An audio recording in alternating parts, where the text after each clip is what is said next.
right. Welcome, brother. Welcome, Christopher. Thank you. Thank you. Yeah, thank you. And welcome to this. Welcome anyone that's here or will be. Yes. This is, for those of you that don't know, this is Christopher, me. As you probably know, since we're friends on Instagram. And this is my brother, who you probably don't know. His name is Andrew Barron, and he's a wizard, an alchemist, and many other things that all titles don't necessarily do justice to. And we're going to talk about mushrooms today. I'm excited. Love mushrooms. All of them. Yeah.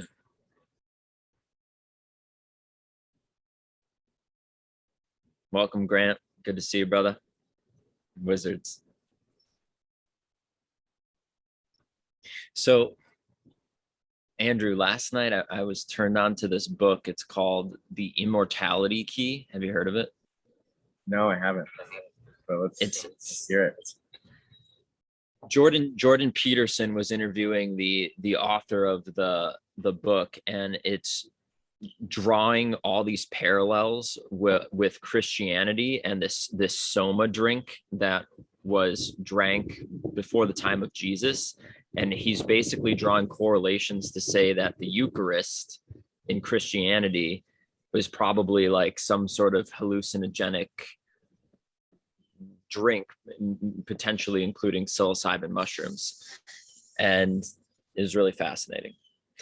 I wouldn't be surprised. They've been around since Earth began. Yeah. All of them. Ayahuasca, mushrooms, the frog, 5-MeO. Those are all the little things that have been inspirations for people through time. I mean, I've played with a lot of them, and they all offer different experiences in their own way. Ayahuasca mushrooms being kind of entirely different in a lot of ways. But yeah, I wouldn't be surprised if that was the case. The ancients knew. We're just remembering now.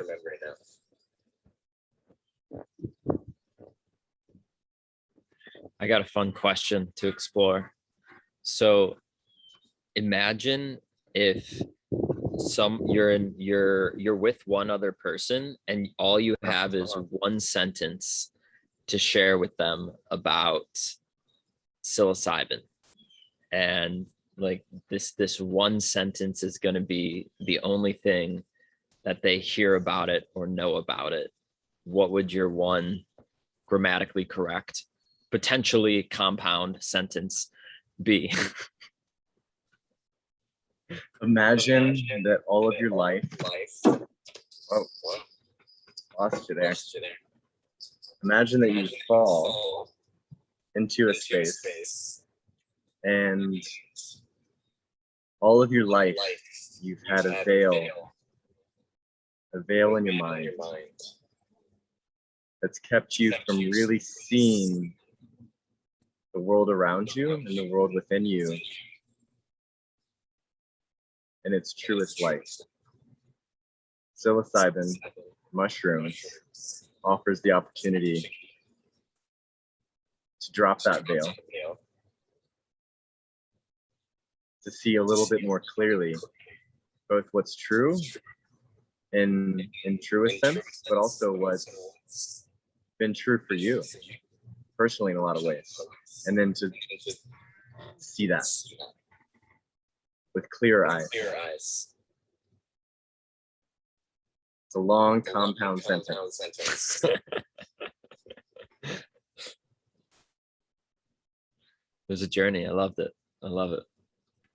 Yeah, thanks for asking. Yeah, for me, it's I can dive deeper into this. Please, yeah. In my own personal experience, it's been over a decade of experience with different psychedelics that have opened the doors to perception, have helped me see things differently, and really was a catalyst in where things shifted for me when I was much younger. I don't recall the age, but I think it might have been 17 or or 17 when I had my first journey. And early on, the intention was not as grounded as I probably would approach it right now. Hey, Tyler. Imagining some journeys that I went on with Tyler right now. Took me back to some college days. Really opening. Now I'd probably approach it a little bit differently in how I will sit with the mushroom, or sit with anything really. And in the early days of experiencing them, the focus was on playing and just seeing life a little bit differently. Whereas now, a lot of the work that's been done personally is no longer necessary. So it's more like a communion for me, and whether I'm doing it with myself or whether I'm facilitating it with others. There's much more of a respect to lands, respect to Mother Earth, and not trying to direct it personally as much. When I was younger, I felt I was more directing the process through mind, but now it's more of a surrendering process. And for anyone that hasn't experienced psilocybin, there's always a little bit of anxiety, I think, in the initial moments with anything when you're doing. Psilocybin, ayahuasca, 5-MeO, LSD, whatever it is, there's always a little bit of a quickening. And each of the journeys are much different. Psilocybin is more like a wave where you kind of slowly move in, and then it kind of peaks and then trickles out and tails down. Whereas ayahuasca can be just like instantly, and then you can ride it for a while, and then it can feel like nothing's happening. And then you can have a deep breath in one moment, and then it just sends you on a whole other journey. So this idea of death and rebirth with mushrooms, I mean, in life we die twice. We are born twice. You know, the birth that happens from the womb, and the birth that happens from above, the death that happens with our body, and the death that happens to the personal identity of who we have believed we have been through life. You know, the story of Andrew is just a story. Okay, I grew up in this area, in this location. I went to these schools. I did these things. All of that is just a story. Psilocybin kind of, my experience has been a catalyst to notice that story and take a step back from it and kind of see it from a little bit more up here, and then dive back in with a greater expanse of knowing.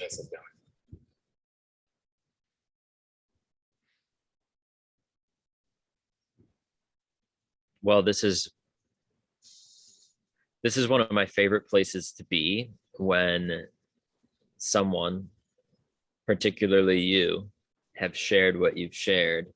And I have 4 notes written, and there's about 10,000 different directions that we could go from here. And yeah, this one feels really good. So in this podcast that I was listening to last night about the author of this Immortality Key, who I don't think he's actually, I don't know if he's ever had the experience of using, or I don't even like to use the word using, of communing, right? Of being in ceremony with psilocybin. And he said he studied Greek and Sanskrit, and that's actually what led him down to find this book, the Eleusinian, some ancient Greek city. I don't remember the name. I guess it's not necessarily important, but he pulls the quote out. He says, there's some ancient quote that says, if you die while you're alive, then when you really die, you won't actually die. Exactly. Something to that effect. And I'm thinking that if I'm interpreting that accurately, it's talking about that which sees through my eyes and that which is seeing through your eyes, the eternal subjectivity, the eternal subjective awareness that experience or reality is actually happening inside of our subjectivity, which is not limited to the confines of my mind and my body. And Andrew, yesterday I had lunch with my aunt, my dear Aunt Ellie, and she said, so you're doing a psilocybin retreat? She doesn't really talk like that, but she said, so you're doing a psilocybin retreat? She said, I Googled it. She's like, is that LSD? Like, I saw LSD come up.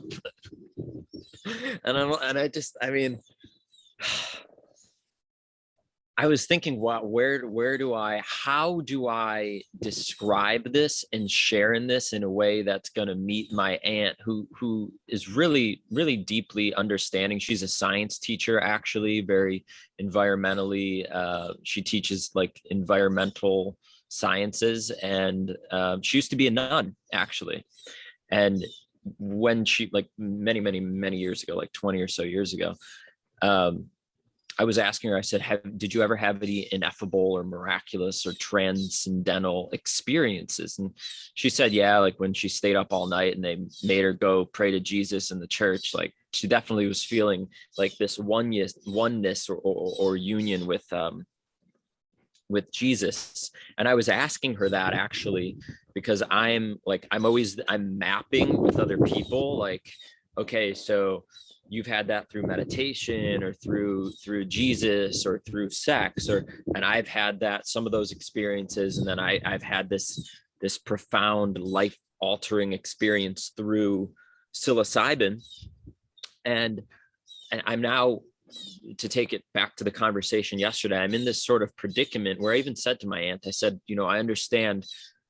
I checked in, I said, you've never had any hallucinogen in your whole life? And she said, no, she hasn't. So I said, I can understand as much as I can, having at one point been somebody that never partook in this or never sat in ceremony, that what I'm about to say, it can very well be chalked up as, oh yeah, well, you hallucinated that. It wasn't really real. You're talking about this thing that was maybe in their eyes something akin to a dream, I guess. I don't know what other example I would give to it, but it was so perfect, brother, because it got to a point where, well, I shared with her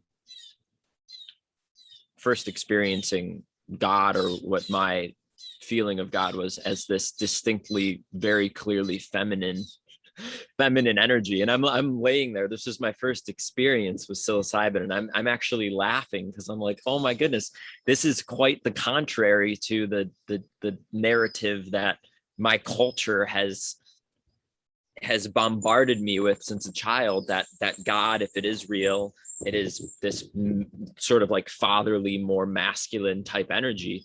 And I was for sure having the absolutely opposite experience of that. It was just like this feeling like I was in the womb of the universe. And so I'm relating all of this to my aunt in the best possible way that I can at the given time, to communicate what this means to me and why we're sharing it in the way that we're sharing it. And then she began to talk about my cousin who he died of probably of a drug overdose. I say probably because the toxicology reports came back and there was a bunch of stuff that very well could have, well, it was the cause of death, actually. I guess all that's unknown. Did he intentionally overdose or was it accidental? My feeling is that it was accidental, but I don't know, because my cousin, he experienced a tremendous amount of suffering of being just a lot of trauma, and then a lot of addiction on top of that for a very, very long time. And she was saying that she looks at his box of ashes. His ashes are still sitting on her in her home there, because we haven't had like a proper ceremony yet because of COVID related things. And his ashes are sitting there.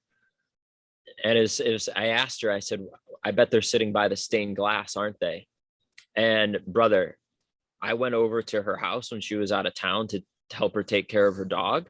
And I don't know what it was, but I went, and I actually had a little hape ceremony with myself. And I sat right in front of this stained glass window without knowing that my cousin, who's like a brother to me, really dearly, very close to me,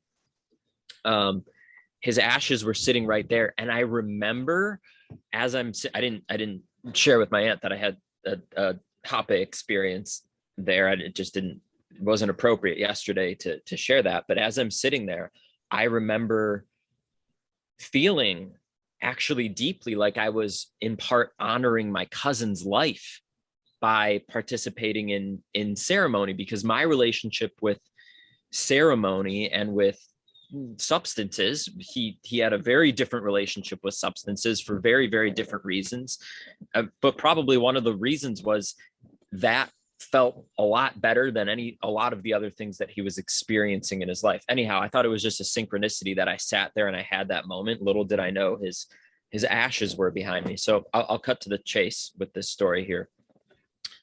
She was asking me, or not really even asking, but just sort of contemplating out loud and beginning to get a little bit emotional. She's like, I just can't imagine that he's in that box, that he is inside that box, and that he's in forever nothingness. And I didn't say anything. Actually, this was one moment I shared with Zlatka last night on the phone where I didn't try to share about how his spirit is not, how it's everywhere and it's not really in the confines of that. I just like compassionately, lovingly heard my aunt. And then 30 minutes later, as I'm in the car, I hear this philosopher, Bernardo Kastrup, talking about this very thing, how our subjective awareness is not, there's not even evidence scientifically now that can indicate that our subjective awareness, the same eyes that see through my eyes and through your eyes and through a cat's eyes, ever goes anywhere, because all objectivity is happening inside of our subjective group mind, but also even our own individual mind. And it was really beautiful because I was able to send that to my aunt. And I just said, maybe this will, I was listening to that podcast because I'm just always looking for more ways to talk about these things in a way that actually makes sense and is digestible to somebody else, because this is what I want to end with, and hear what you're picking up with this. And I was attempting to describe this to my aunt. It was something akin to, none of these things that I learned, it wasn't the mushroom. It wasn't. It's like when I was sharing with you about the high dose 8 grams, like in a moment when I did this self-inquiry and I asked myself, when it went from hell to heaven, like quite literally, I was freaking out because I lost my mind. And then I said, well, wait, who or what is it?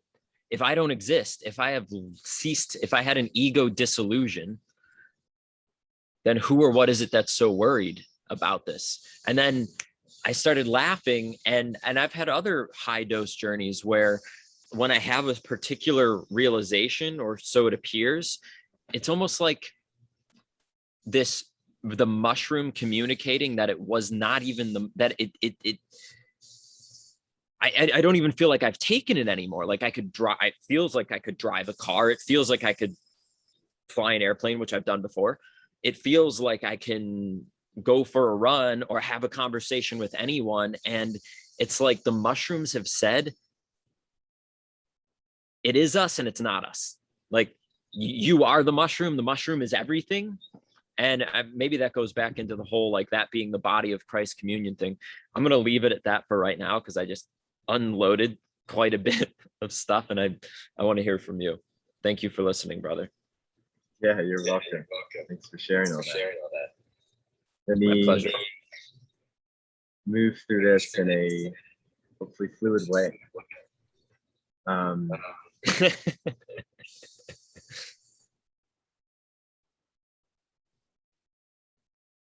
It doesn't matter who anyone is and what their background is, their comfortability with psychedelics or their sole focus on meditation.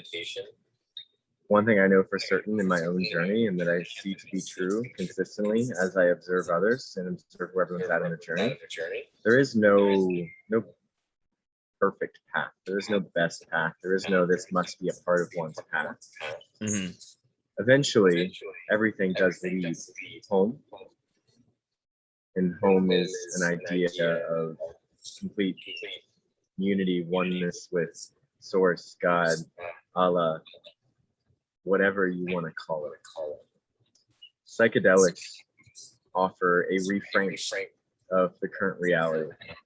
And so does meditation. So does breathwork. So does a number of other practices. So do a number of other practices. And I have reached states on psychedelics that I've also found without them.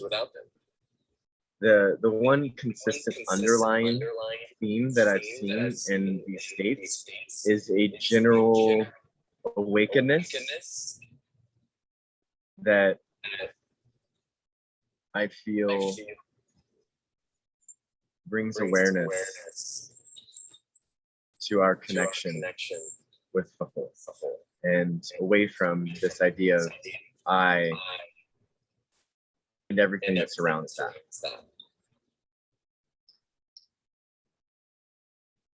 I've tried to have conversations in the past with people that might not be open, and that's totally fine. You know, if someone's not wanting to meditate, that's fine. If someone's not wanting to take mushrooms, that's fine. If someone doesn't want to take a journey to a church, that's fine. If someone, whatever it is, that's fine. The one thing I know for sure is that it's all being met in compassion and love, and just holding love within our own fields is the most transformative psychedelic. To be the love, to be the sparkling essence of God within, and to allow that to resonate through everything we do.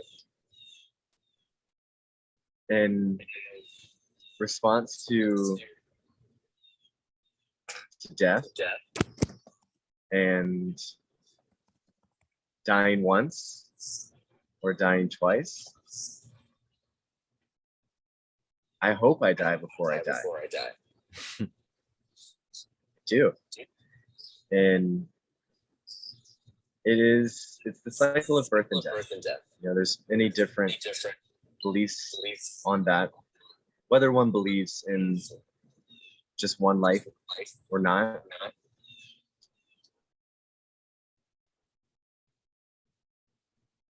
I don't know how much that really is going to play into what one does in their personal life. You know, if you believe you only live once, okay, do it to the best of your ability. If you believe you get a second chance or 1,000th chance, well, there's a certain amount of compassion with those that have died young. You know, a baby's born and then dies within a year. It seems like a very uneventful life. Didn't really have an opportunity to live. But if there's this idea of death and rebirth, then it explains a lot of what I've intuitively felt. There's also been a lot of research and so many studies out there in children that usually at a young age, before 5 or 6 years old, they remember their previous lives. They talk about their other mothers. They talk about different situations that have happened to them. And so that's there. But what's the point of all that? If that were true? Well, it's like we're all in a school here. We're all playing a game. There's many different ways to get to the end result. There's no right way. There's easier ways. There's definitely easier ways. That's one thing I've found for sure. You don't have to suffer. No one has to suffer. You don't have to go through pain. But it can very well be a huge catalyst for our own awakening. And psychedelics can be a painful process sometimes. There can be darkness that comes up, but it's nothing that's not already there. And it's a great opportunity to allow that to come up and transmute it, alchemize it. You know, we're in a phase right now in this world where I don't know how much longer I will entertain psychedelics in my life. Maybe a couple of years, maybe a few, maybe less. There's this feeling I have within that in order to go to the energetic space or conscious space or awakened state, whatever you want to call it, a lot of earthly things kind of need to be set aside. So that's the rebirth of, you know, every day we wake up, we're reborn. We just believe that we're going to be reborn in the same body, in the same space, in the same bed. We have that much faith. It's a very fixed faith. Yes. Yeah. Can I ask you a question, so brother? Solid. We hold that. Yeah, absolutely. So it was about, and by the way, just to check in on this, because we didn't really previously talk about it. Sometimes when I have conversations like this, even if it's not on a live video, I'll interrupt, but I'm interrupting because there's like something that was said that I'm curious about, and then a bunch of other things get said, and then I'm curious about those other things. And so I don't want to interrupt out of rudeness, but it's like there's a clarification that I'm wondering about. I know if I'm wondering about it, maybe other people are. Sure. Beautiful. And so feel free to always interrupt me too. If that's good. Right. Beautiful. So when you said you want to die, and I think I know why, but I want to hear from you what you think about this. You said you for sure want to die before you die. Why? And when, if you could go back, maybe pre-psychedelics, I don't know. When was that, like, when did an attraction around wanting to die before you die, when was that born in you, ironically? So 2 questions. I think because there was a little bit of ego death when I was much younger. When I was 18, 19 years old. There was a complete erasing of who I was as an individual. I went through a very curious process the spring of my freshman year in college, where I steadily, through different practices that I was involved in, became less and less aware of who Andrew was and more aware of who was the, hard to really even put into words, but the presence behind that. And that was the beginning of this idea of, if I can really let go of this personal identity of who I am, what's there? How would life be if I no longer had this idea that drove every bit of my decisions? I mean, not to say like, okay, sure, hunger happens, but like, we have ideas of achievements. We have ideas of wanting certain things. Where's this wanting coming from? And usually it's around this personal identity of how can I sustain it? How can I enrich it? How can I grow it? How can I make it be something that is seen in this world? There's a desire to see, to connect and commune with others and relate. But what would it feel like? And really entertaining this idea, what would it feel like to not have any of that? To be completely, wholeheartedly if you will, your higher self. To allow your higher self to be you, through you. Not to like try to bring the small self, the Andrew, into this like exalted state. Set that aside and allow the higher self to step in. Because I've tried to do the other way, like bringing the ego, bringing the idea of Andrew up, and doesn't work. It reaches a ceiling, and it's like you can only go so far because you still believe yourself to be separate. But if you flip it and you allow the higher self, which is fully connected and at one with all, understands that you, Christopher, and your essence and I are the same. But to experience that, not just understand it at an intellectual level, but to experience it, that changes everything. So that's really where that idea of, yeah, I would love to allow death of the ego, death of identity to happen before death of the body. And I would say it was kind of like a partial death at that point in time, and it really was a catalyst for decisions and awakening that I went through from 19 onwards. And it wasn't the only one.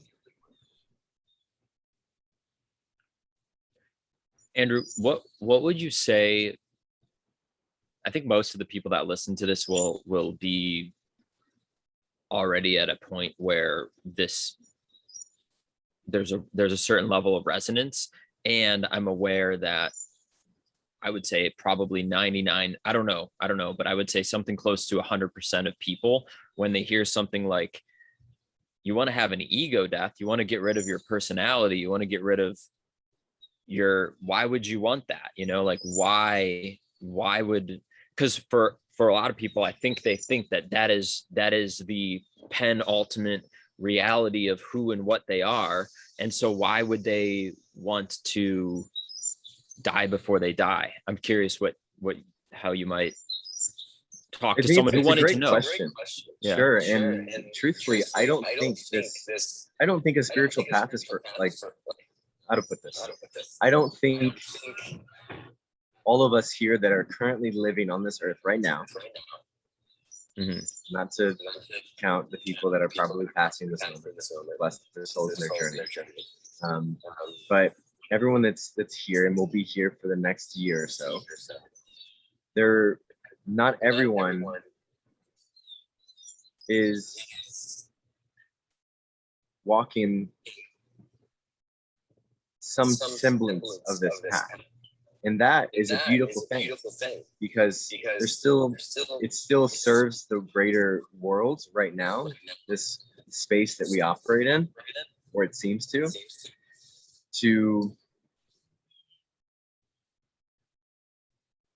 have people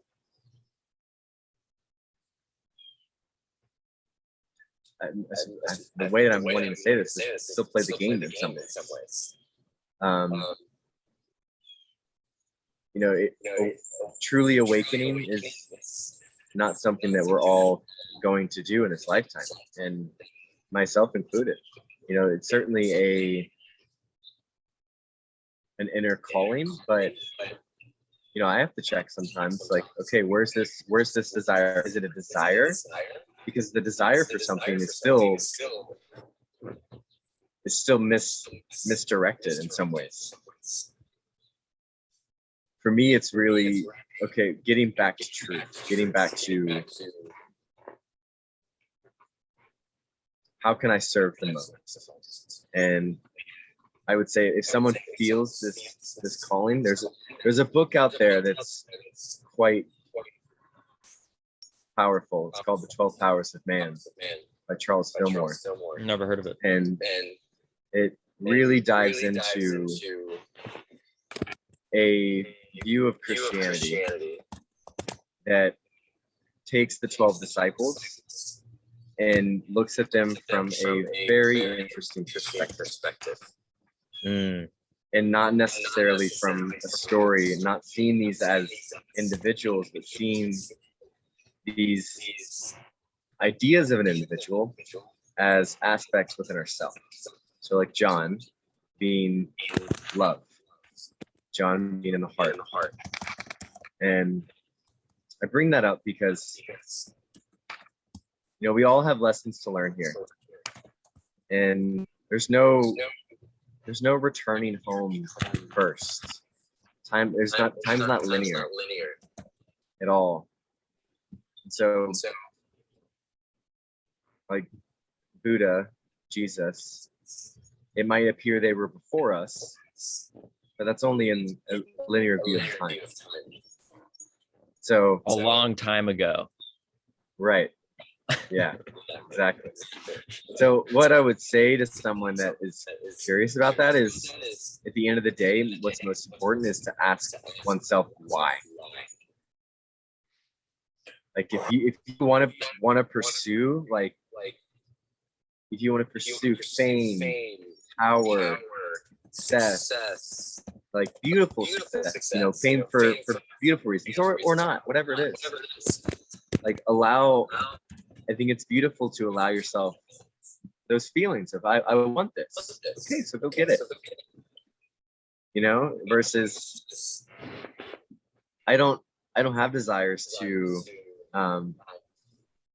live in a mansion in Beverly Hills. I don't. I never will. But if someone has that desire, like how beautiful to put one's energy into something. Mm-hmm. Like to create. That's what we are, creative beings. So yes, if we're inhibiting where we naturally kind of want to create, then we won't necessarily present ourselves with the lessons that might come along with it. There's that ancient Buddhist story about an old man who basically just says maybe to different life events that happens to him.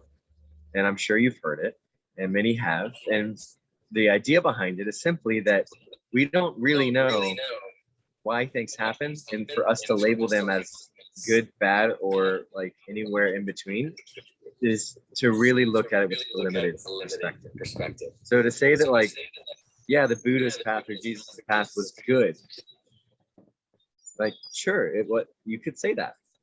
But to say that, and this is going to be a heavy one, and I accept that I'm about to say this, but to say that Hitler's path was bad, was it completely? At a soul level, I do believe that there was a contract that he came here to fulfill in order to shift something, and it was not like, wow. I mean, to have compassion for a soul that committed to doing so much perceptive harm. That's tragic. That's painful to deal with that at a soul level. Like, if you want to imagine, like, there's that in-between space between lives, if you do believe in birth and death, and to, like, you probably have to hang out there for a little while and, like, just rid yourself of the energy of all that. Like, that's some heavy shit, to be the one to like facilitate whatever that was. And people will label it a tragedy, the one of the worst things that ever happened in the world, of course. But what if it's not?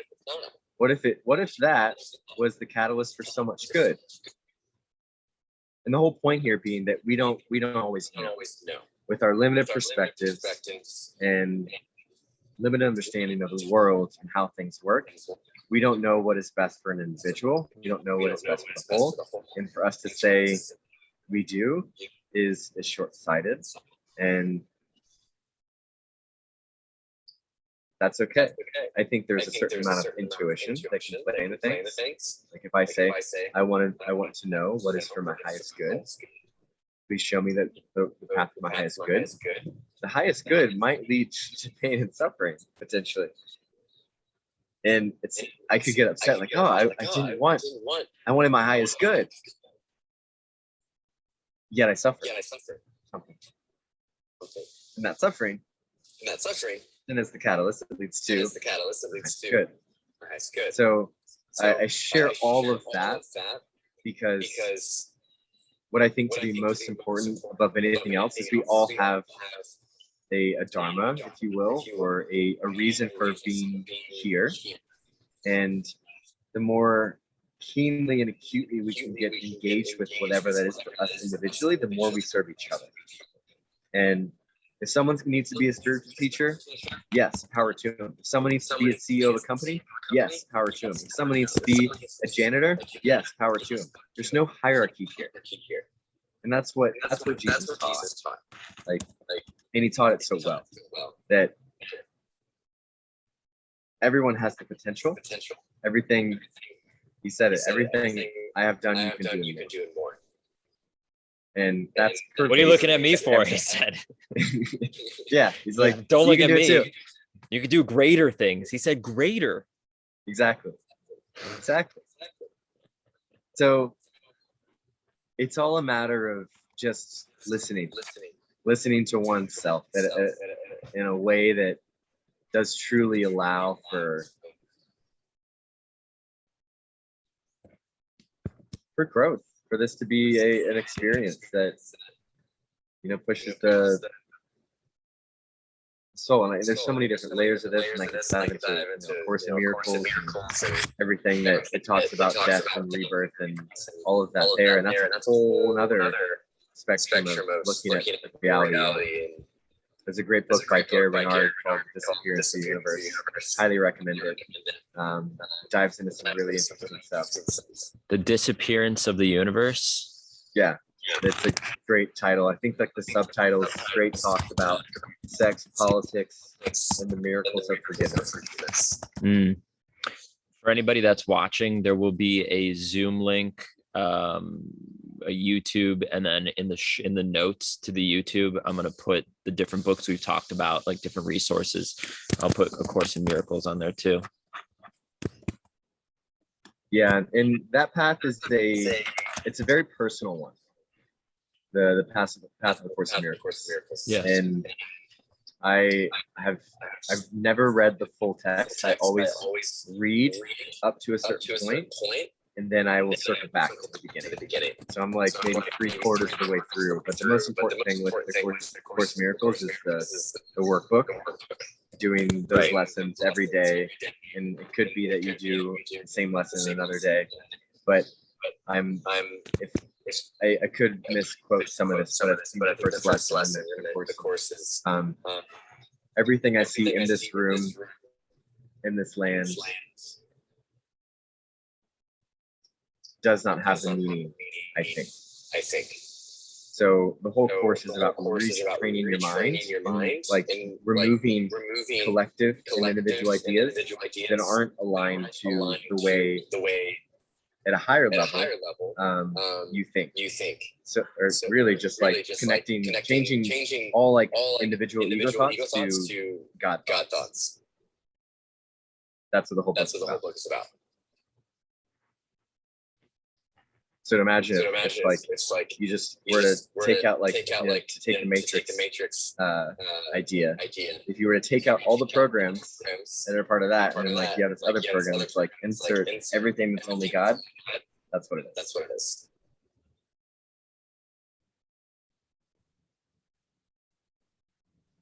Sounds like a book. Yes. Yeah. Sounds like a book version of a psilocybin experience, if you ask me. Yeah, that is that's a good one. That's a good one. Brother, I have 7 things written down, and I ordered them from 1 to 7 in what I think is like a sensible order, to flow with this as you did, in a way that makes sense. And I'm going to start with 2 instead of 1 because I understand exactly why. When you mentioned like being of highest service, I know like right now, like literally in this moment, it's a feeling, it's excitement, it's joy, it's deeply embodied, it's egoic, and it isn't too. And like I know that right now I'm being of highest service because this conversation, this dialogue, even though we're talking about things that maybe even can't be talked about, and I mean that as in like there's just no words that could adequately encapsulate the uncapsulatable. Sure. But like this feeds my soul. Like this turns like this, my whole day I know will be made better by reflecting on and referencing, probably in the other conversations that I'll have later today, this conversation that I'm blessed to share in with you and with myself here. So I wanted to say that because I'm on fire and so grateful to just be co-creating right now with you. So thank you. And thank you to anybody that's watching. Yes. Oh my goodness. So number 1, which is now 2, when you said like, I want the greatest good, like I think that I want the greatest good, and then it ends up with me suffering or in tremendous amount of pain, and then the mind is like, wait, this can't possibly be the highest good, because my idea of the highest good didn't contain this suffering and pain. Right. I've had this experience many times with mushrooms, and then also with actually just in general life situations and circumstances where I'll sit and I'll meditate, and I have this, like, it's a tremendous relief where I go, you know what? I want the greatest good, even if that means I die right now, even if that means I just want what's best for all beings, no matter what that means. And it's like, I don't think it's some false, humble thing. I think it's actually like, and you know what? If that means I'm not going to take my next breath, then I surrender to that. And then I sit there and I'm like, oh, I've got another breath. All right. I guess it wasn't the case that my life had to be taken in order for the greatest good to be filled. But have you had an experience like that where you say, you know what? No matter the way it is, that's what I want. I want whatever the great universal, whatever is here, whatever it wants, is what I want. Sure. And I would say with that as well, that what you just expressed, gratitude for that breath, also gratitude for anything that's maybe not as wonderful in description. You know, something happens, something drops on your foot. Like, take any example. And gratitude. Yeah, like, thank you for helping me slow down. Yes. Like, you're running up a mountain and you sprain your ankle. Wow, thank you that I get to sit here and enjoy this view now. Just like unshakable gratitude. Unshakable gratitude for everything. Like, thank you, technology. Thank you, Earth. Just like, wake up and just like start saying thank you. If you have a significant other and you lie next to that person, just wake up and start saying thank you. And it will benefit you. I know it. The days that I start with just abundance and gratitude, like, thank you for this day. Thank you for the sun. Thank you for the clouds. Thank you for my breath. Thank you for everyone I've ever met and all that they are. Just pervasive, unshakable gratitude for everything. Like, that's kind of the key for being always accepting of no matter what, and then being in your highest good. Kind of like, rather than saying, hey, I want to be in my highest good all the time, like, just be grateful for everything. That's easy. That's easier, right? In some ways. And that probably is the highest good. Right. Yeah. Because what it does is it connects you with your creative and loving spirit, which is infinitely grateful, infinitely loving. So in order to be more like our true self, why not just do things that it wants to do? Infinitely loving, infinitely grateful, infinitely compassionate.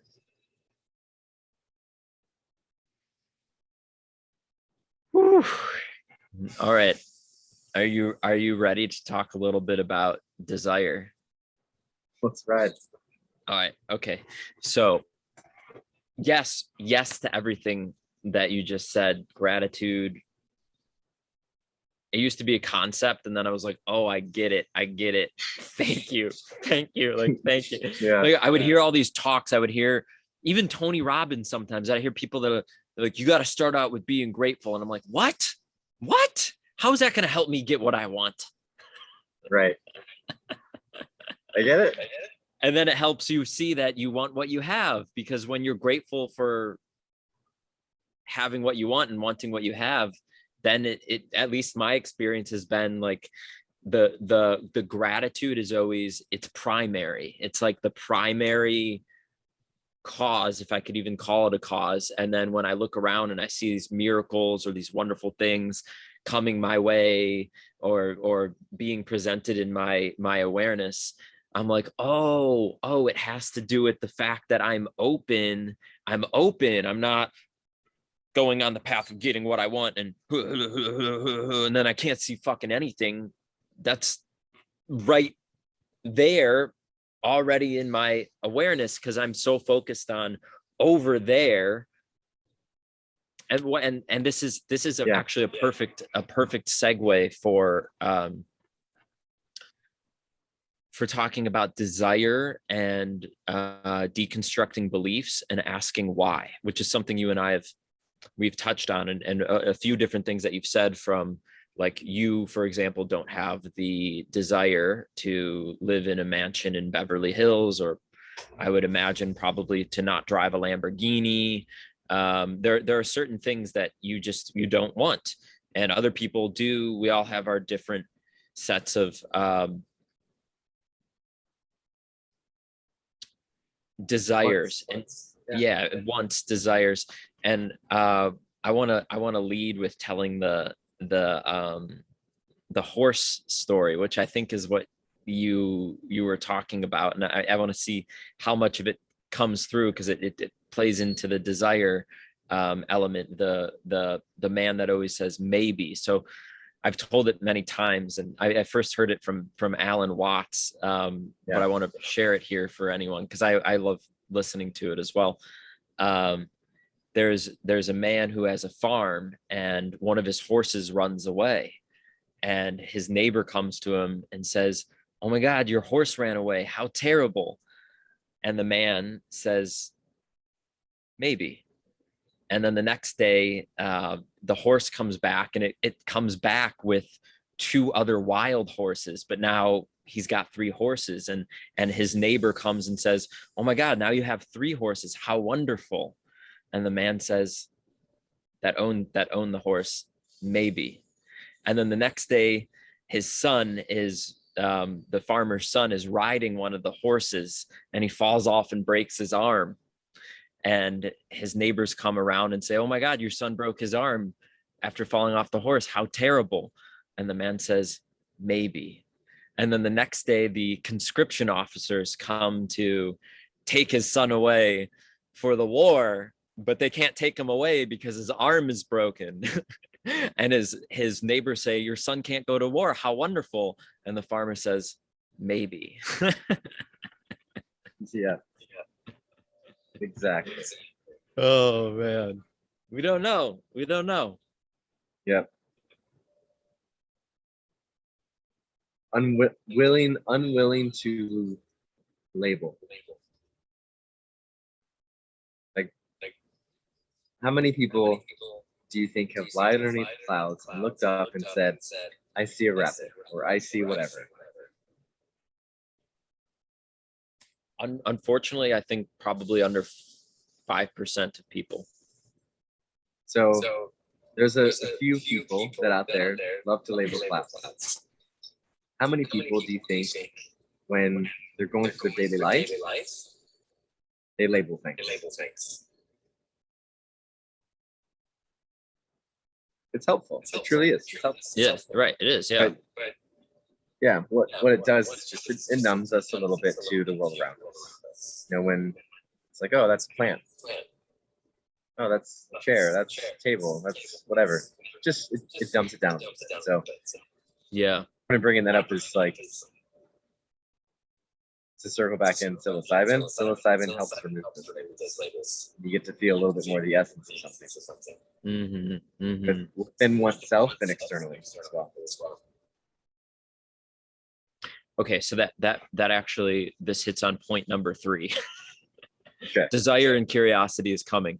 So when you were talking about the oneness and the unification that psilocybin in part inspires, as well as all these different modalities, that just happens to be the one that we're speaking of right now. It does. And I learned this from Bernardo Kastrup. I'll put that in the notes to share as well, because he talks about high dose, the different studies that are going on with high dose psilocybin studies at Johns Hopkins and all over the place. And it was a really interesting point that Bernardo is making, because he had one experience with psilocybin, and he really did it not, he said, not as less as a psychonaut, but more as like, okay, if I'm talking about these things and I'm hearing these things from these people about this, and I think the world is the way it is, and this seems to be a relatively safe, which it is relatively safe in comparison to all the other ways to go about experiencing what is close to death. It's a relatively safe way to do it. And so he did it to see if it is the way that he thinks the world is all mental. And what he said is, what we have is a dissociated alter. Like and when I'm right, I just did this. Christopher, this is my dissociated alter, and I'm in my highest self. And here's what I mean by that. Although everything is one and it's beautiful, and I just can experience the quieting down of my default mode network through a psilocybin experience, or through a meditation, or even through a conversation that I feel that feels like this symbiotic, alive relationship between Andrew and I, where we really just feel like riding this wave of one being. Although I can have that, I still know that I'm me. And it's even though it's an illusion, it's a very helpful illusion, because I am able to point to myself, because I'm not pointing at the bush, because the bush isn't what's talking right now, or it doesn't appear that the bush is talking, but I'm able to point at myself, even though I'm hallucinating my separation. I'm hallucinating that he uses the word alter, like an alter, a dissociated. It's not the oneness, because if it was all just the unified oneness, well, there really it wouldn't appear that I would be here talking, and there'd be this phone, and there would be Andrew there, and then other people that are able to hop on and listen. So what I'm pointing to, and then please feel free to comment if you'd like to, how like being in one's highest self, it doesn't mean that like we merge and then we don't come back, or we merge with the oneness, and then I'm no longer Christopher and you're no longer, and we are still, you are still Andrew and I am still Christopher. And at the same time, have you had the experience where you've had an ego an ego disillusion, where you see that your ego, it isn't really real. You are this oneness, and then there's no coming back. There's no like I've had the experience specifically with psilocybin where I go into the oneness, and then I realize that the oneness was the fucking two-ness. And that the oneness that I'm experiencing, it's not like I'm like, oh no, now it's time to go back into my ego, and it's time for Christopher and all of his issues and problems and joys. And it's like I go into it, and then I realize that what I went into was actually always the way that it was, and that nothing really, it's almost like, oh my God, nothing happened.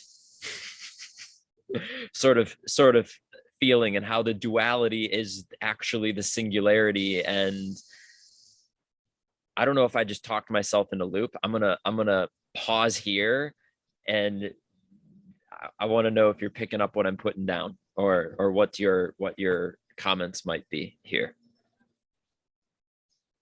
I believe we can experience non-dualism Yes. In the perceptive duality. There is most certainly a idea of pure non-dualism. That's the idea that there is only source. There is God and nothing. Yeah. There's not God in this. There's not God in that. That's it. That idea is actually from Course in Miracles. Mm-hmm. Mm-hmm. But yeah, I don't think that it is. I don't know from full experience, but you're still this whole little body thing's still useful. For sure. Yeah, like it's not, doesn't mean it's just like, okay, now it's like you just no. So there's still service. We're here together. Yes. So I do believe that you can fully have that experience, but also still fully have it in this dual state.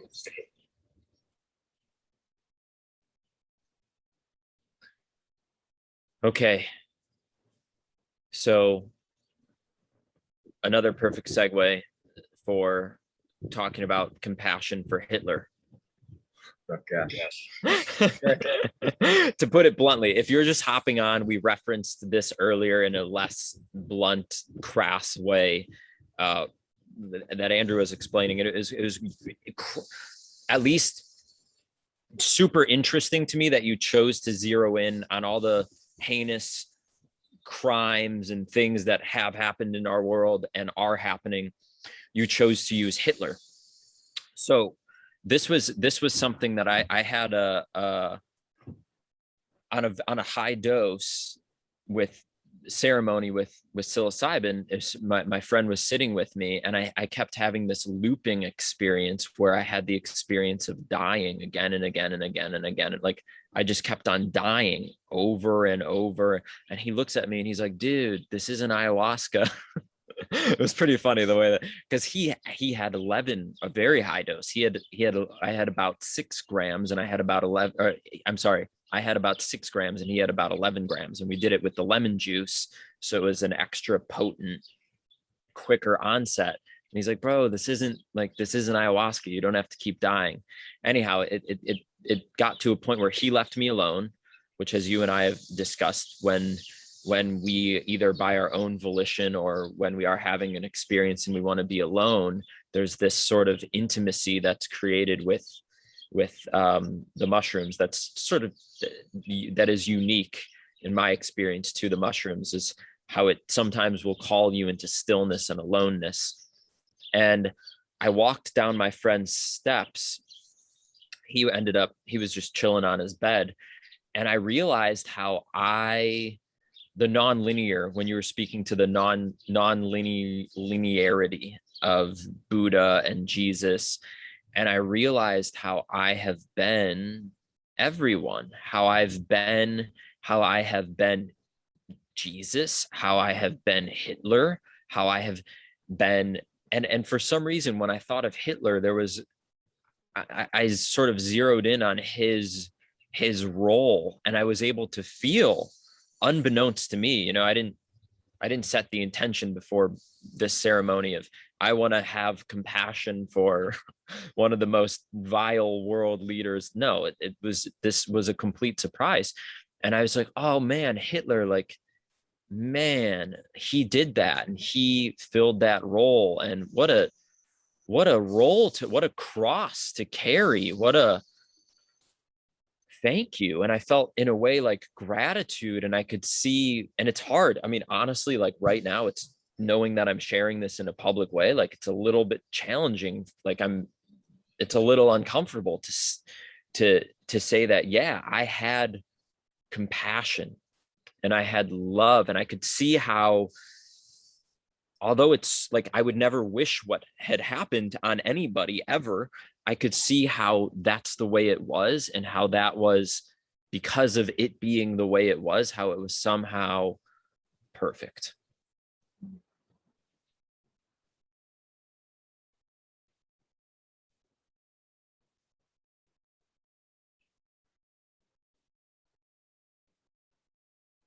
And this, do you want to comment on that before I move forward? I feel like it stands alone. Yeah, wonderful. Zlatka and I were talking about this last night. We were talking about, does nature, and again, I'm referring to the interview between Bernardo and Kurt, which will be linked up to this as well. Does nature desire? Does nature, I was making the claim, sort of unfounded and regurgitating what someone very smart said earlier, and then I was being called out as to why I thought that by Zlatka, and I was like, shit, why do I think this? And I had to figure out, like, okay, do I really think this, or am I just regurgitating what some smart person said? And then we just started exploring it, which is, does nature have desire? Because I was claiming that nature wants to know itself. It's the nature, and I'm using nature and consciousness as synonyms, that it's like, I don't know that tree wants to know itself. I think it's probably just treeing. It's just being a tree. But me as a human, it seems that I have this natural curiosity to know who or what it is that is having this experience. And I'm going to parallel that to when you talked about A Course in Miracles and how everything is just God. And this in a way would be two thoughts in God's mind, and we could just, we don't even need to use the word God, just a greater mind. And within that greater mind right now are at least two thoughts and one viewer in this particular scenario, talking to themselves and observing itself. Now, with that being said, I asked Zlatka, in part because I wanted to be right, but also in part because I was exploring it. I said, well, aren't I nature? Because I got to the point where I was like, I don't know. I guess I don't know if consciousness, like awareness, just in the most essential non-dual, but also scientific, like the non-dual awareness, like whatever that presence that you spoke of, Andrew, that presence, the thing that's just watching me talk and watching this whole thing right now. I don't know if that has desire. I don't know if it wants anything. But then I got Zlatka to agree that I am an extension of nature. I am an expression of nature. And it appears that I have lots of wants, and I have lots of desires, and I have lots of things that, and that is an extension of that I'm doing this, the presence. This is the imitation of the presence. And I was really exploring with her, and I'm exploring with you, like, when it comes back to the deconstructing beliefs, because this has to do with desire too. Why am I even asking why? Why am I curious? Why do I want to know? And it's a hard question to ask, because it seems that very question is coming from curiosity itself. And so I'm in that thought, I'm in that belief system asking.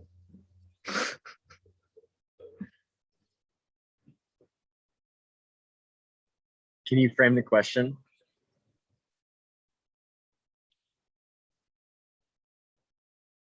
There's two questions. There's two separate questions. So we'll take them one at a time. Does nature, and we'll have to define nature, does nature have desire? That's one question. The other question is, what is causing my curiosity, which I guess I could say, what is causing my desire? And then I'm pointing to that question saying, well, it's like a loop of, am I only asking because of that same curiosity that's driving the asking of those questions? And so how do I even ask a question that's not from a place of the belief that I'm naturally curious? Is that clear what those two questions are? Yeah, the second part got a little more convoluted as you went on there, but I think I got the gist of both of them. Mm-hmm. The second one being, why do you desire? Yeah, essentially, yes. Yeah. I think.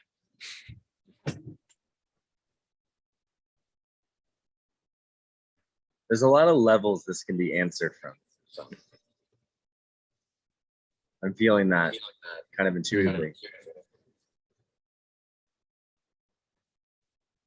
And for the sake of defining, I would vaguely like nature being the universe. Like not just the plants, the water, the sky, the birds, but space, Earth itself, meteors, asteroids, other planets, other star systems. If we want to like just take that as nature. So the universe. So does the universe desire? Yeah. Desire being a wanting,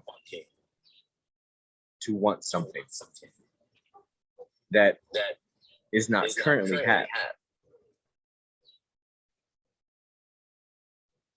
So I'm just gonna like unless nature is desire. What's that? Unless, like, I just have to point this out when you said that's not currently had. So unless the nature of nature is desire, which would mean that it's just naturally,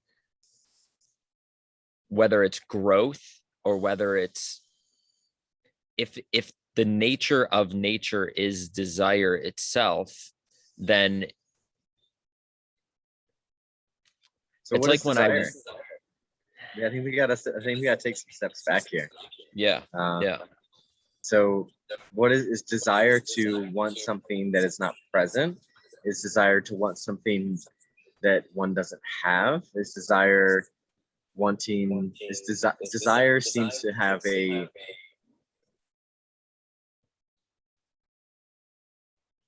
desire, like something about change. Desire and change seem to hang out pretty well. Like if there's desire, there's something is changed in some way is wanted.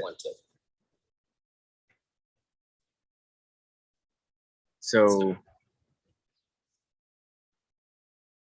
what does nature desire? Does nature change? Yes. All the time.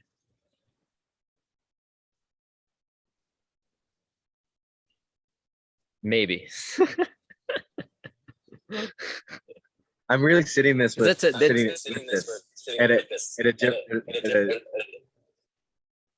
a level where I'm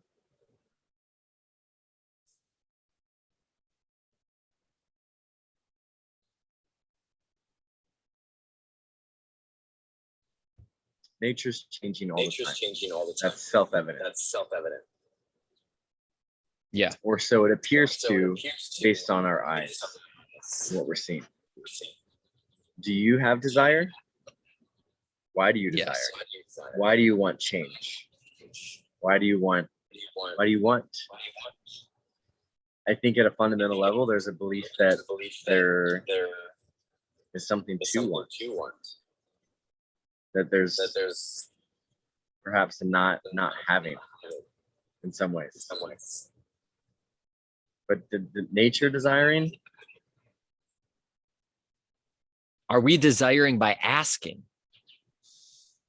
That's really what I'm really asking is, why do we ask why? Why ask why? Like I'm questioning the belief system of questioning belief systems. Yeah, I think it's great to question everything. I mean, even this whole conversation, we're kind of diving into the intellect of a lot of things.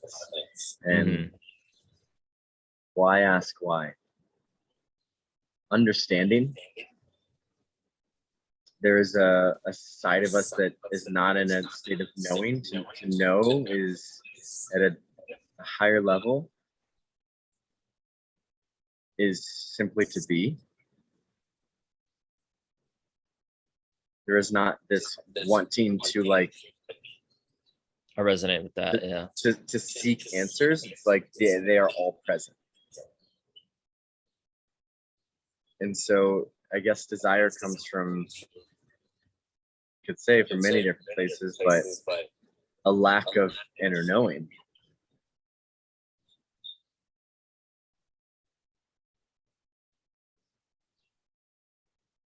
It's a very philosophical approach and question. Is nature desire?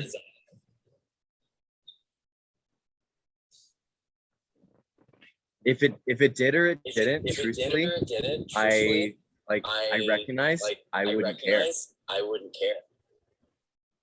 Reason because being, it is what it is. Because it is what it is. Like, if it desires, okay. If it doesn't desire, okay.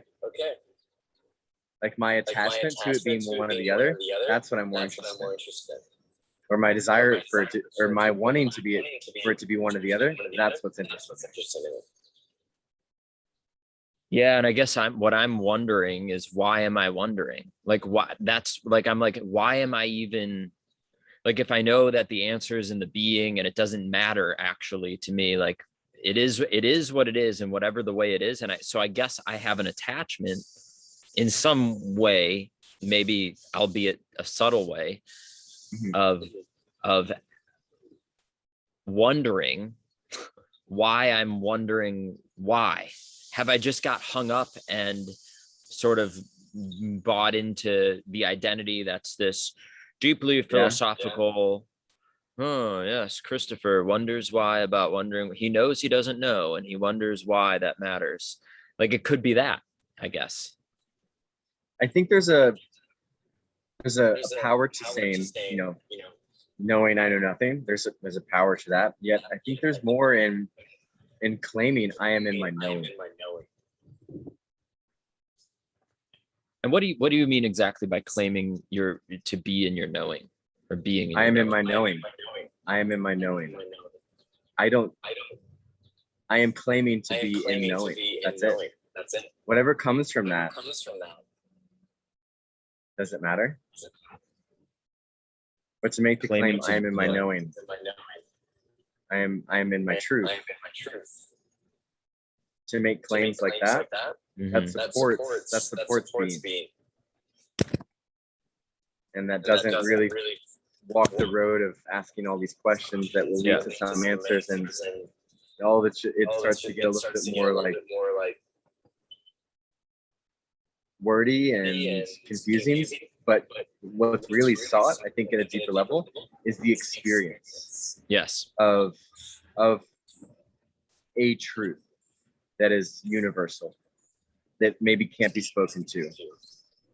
And I know the initial question was somewhere else, but I felt like it was wanting to kind of go here. For sure. 100%. Yes. Like, how much more empowering to be in your truth, to be in your knowing. Knowing of what? Knowing of what truth? Let all that go. To claim I am in my being. There's Paul Selig, amazing channel. The claims he offers. I know who I am in truth through the guides that teach through him. I know who I am in truth. I know what I am in truth. I know how I serve in truth. I am free, I am free, I am free. The guides call those claims of the higher self. It's not the lesser self who makes those claims. To make those claims is to allow that to be. To allow one to be in their truth, to allow one to serve in truth, and to allow one to know their truth. And be free through that truth. And it's not a collection of words or ideas or stories or sentences. It's an experience that's what it's about. It's about the experience. And so to kind of bring this all of this back in, psilocybin is a great facilitator in opening the door to seeing a little bit of that experience.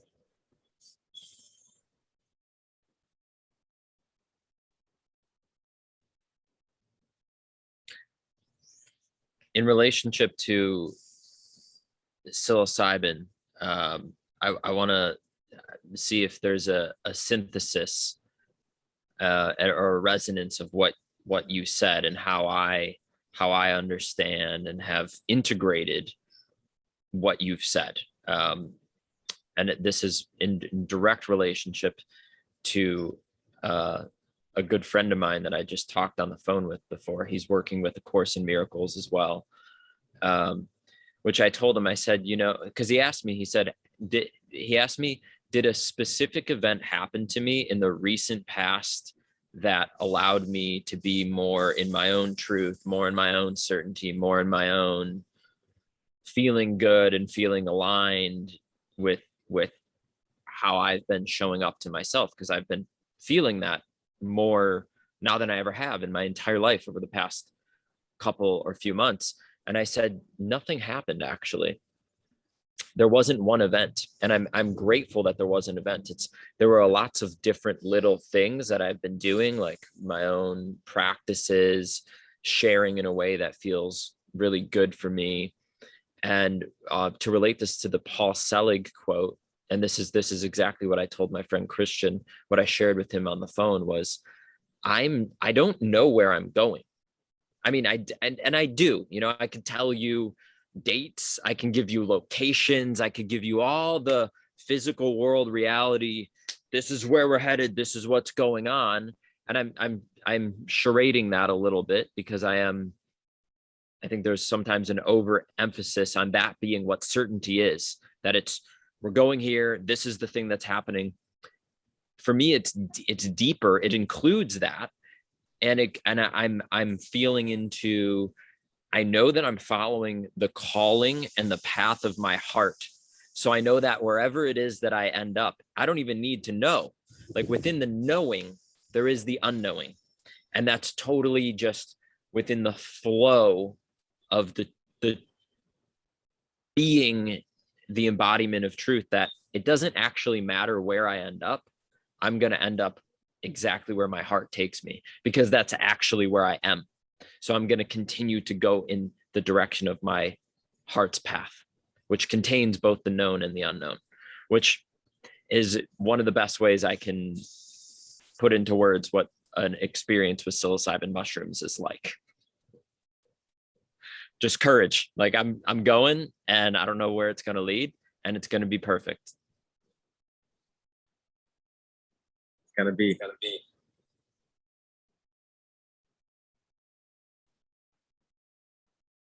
Trust. Faith. Mm-hmm. Gratitude. Yeah. It's the little things. It always comes down to that. All of the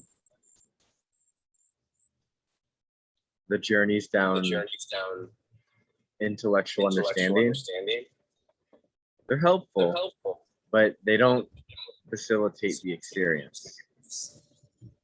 It's the daily practices. It's the constant claims. It's the gratitude. It's the shifting of state. It's the where am I right now? And I welcome love into my experience right now. I welcome love in. It's all the little things that really are the leaders.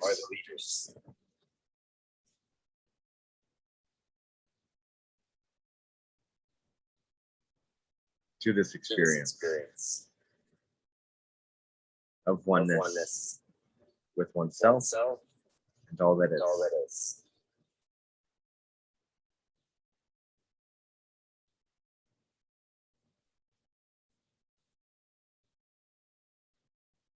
How does that resonate?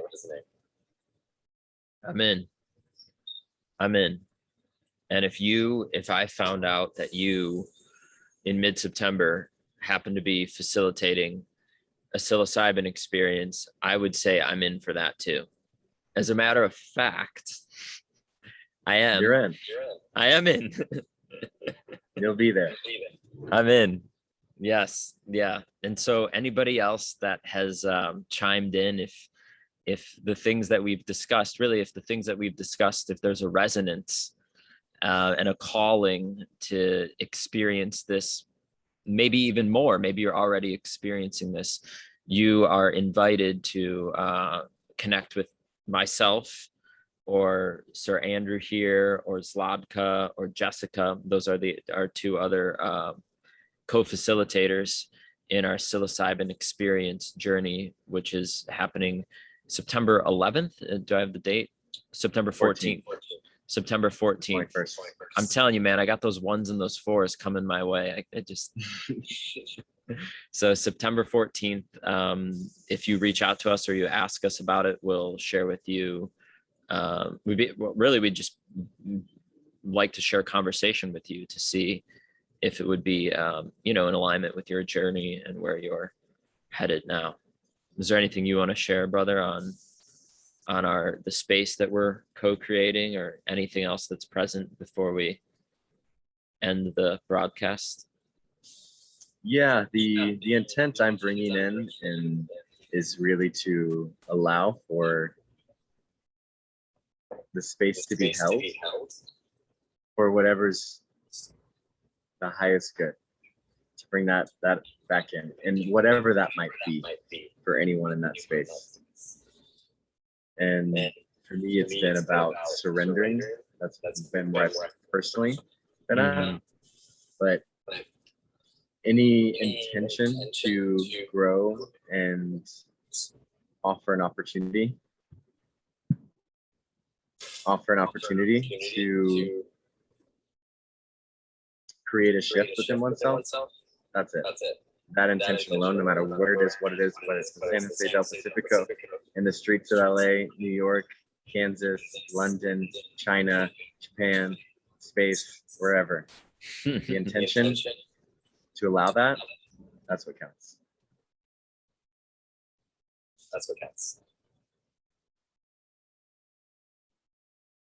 Yeah. Yes. That's me complete. Beautiful. Thank you, brother. And my reiteration of what Andrew's sharing here is I don't have the desire for anybody to listen to me or to Andrew or to anyone and then just believe what's being said. That's not my only invitation. If it's desired by someone else, is to have the experience, and I want to say to continue to have the experience, because I know that a lot of our friends and followers are already on this journey and doing it in their own way, like you said, all over the world and in space now too. It's possible. It's we're commercially finding out. It's just have the internal experience and the experience for yourself, and enjoy.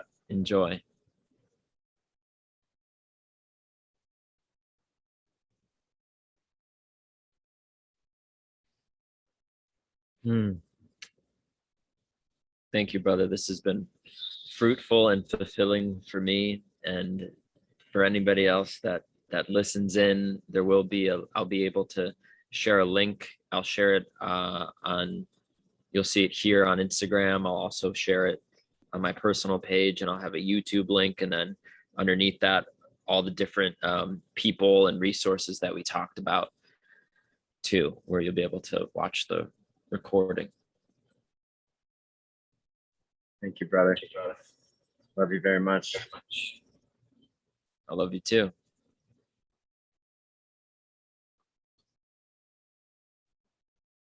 Peace, love, blessings. And we'll talk very, very soon. Yes.